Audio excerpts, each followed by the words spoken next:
लोकसभा चुनाव है, तो ये घटना हुई, इसका कितना असर पड़ेगा? देखिए, लोकसभा के चुनाव के नजरिए से मैंने पहले भी कहा है और कैमरे पर कहा है कि नीतीश बाबू अगर महागठबंधन में लड़ते तो उनको 5 सीट भी नहीं आने वाला था। ये तो लोगों को पता था।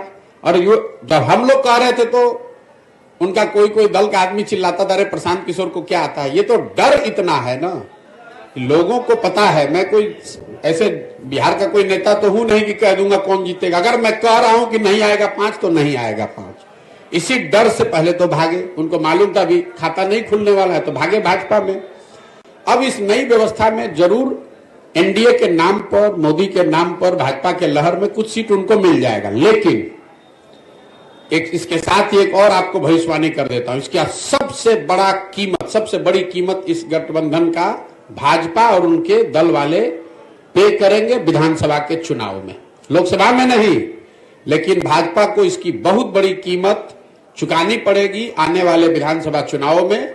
क्योंकि जो भाजपा का समर्थक है, जो उनका वोटर है, नेता है, काडर है, आज उसके पास कोई जवाब नहीं है कि आखिर आप जिस नीतीश कुमार को आपने एक बार 2020 में थोपा, तब भी आपके 75 एमएलए थे, इनके 42 थे, आप क्यों नहीं मुख्यमंत्री बने? क्यों नहीं बिहार को सुधारने का जिम्मा लिया? एक बार फिर नीतीश कुमार भागे तो आपने कहा नीतीश कुमार धोखेबाज है, और आज फिर उसी नीतीश कुमार को आप बिहार पर थोप रहे हैं।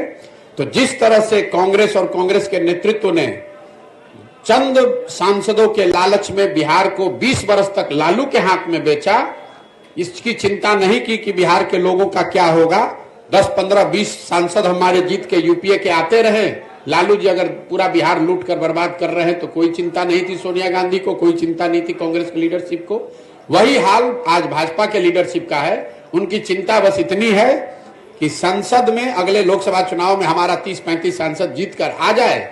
अगर नीतीश कुमार ने पूरा बिहार को बर्बाद कर दिया है, उनकी मानसिक हालत नहीं है बिहार को चलाने की, इसकी कोई चिंता उनको नहीं है, वो बिहार के लोगों की चिंता नहीं है, उनको बिहार के बच्चों की चिंता नहीं है, तो लोकसभा में तो असर नहीं दिखेगा ज्यादा, लेकिन विधानसभा में भाजपा को बहुत बड़ी कीमत इसकी चुकानी पड़ेगी। और आप इस वक्तव्य को नोट करके, रिकॉर्ड करके रखिए, अगर न हो तो मेरी गर्दन आप पकड़ लीजिएगा।